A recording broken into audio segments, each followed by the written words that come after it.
അങ്ങനെയൊന്നുമല്ല. സാർ അടിപൊളിയായിട്ട് ചെയ്തു. സാറ് പ്രാക്ടീസ് ചെയ്ത് വല്ല സെറ്റപ്പാണ്, ലൈക്ക് ഭയങ്കര പ്രിപ്പയർഡാന്ന് പറഞ്ഞപ്പോഴാണ് ദൈവമേ എനിക്ക് പഠിക്കുള്ളത്. കാരണം സാറ് പഠിച്ചു കഴിഞ്ഞിട്ടാണ് ഞാൻ പഠിച്ചത്. അപ്പോൾ എനിക്ക് സാറിൽ നിന്നാണ് ഓക്കെ നമുക്കിത് ഭയങ്കര അടിപൊളിയായിട്ട് ചെയ്യണം, സാർ ഓൾറെഡി പ്രിപ്പയർഡാണ്. സോ മറ്റേ സാറിൻ്റെ പരിപാടി എന്ന് പറഞ്ഞാൽ ഏത് ഷോട്ടിലും തൂക്കും.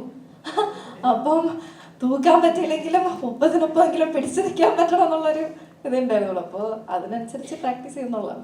ഇത് ആദ്യം കണ്ട ദിവസം ഫോൺ ഫ്ലിപ്പ് ചെയ്തിട്ട് ഇങ്ങനെ പിടിക്കുന്നത് ഞാൻ ആദ്യത്തെ ലൈക്ക് ഷൂട്ടിൻ്റെ കുറച്ച് നാളിൽ ഞാൻ കണ്ടത് ഇത് ഷൂട്ട് ചെയ്യുന്നത്. അപ്പം ഞാൻ പെട്ടെന്ന് ഇങ്ങനത്തെ പരിപാടി ഉണ്ടല്ലോ ഇതിനകത്ത് എന്നുള്ള രീതിയിൽ ഞാൻ അത് ചോദിച്ച് പഠിച്ചു ഈ ഫോൺ ഫ്ലിപ്പ് ചെയ്യാനൊക്കെ.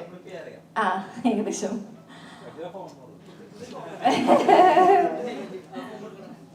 എൻ്റെ അമ്മേ, ഇപ്പത് ഞാൻ ചെയ്താൽ ചിലപ്പോ അത് ഇതെങ്ങനെ താഴെ എന്നൊന്നും പറയല്ലോ. ഞാൻ പറഞ്ഞത് ഞാൻ പഠിച്ചെന്നാണ്, ഞാൻ അതിനകത്ത് എക്സ്പേർട്ട് ആണെന്നല്ല, ഒരിക്കലും അല്ല. ഞാൻ നോക്കാം കേട്ടോ, നോക്കാം. കൈയൊക്കെ വിറച്ചു തുടങ്ങുന്നു ഇപ്പൊ.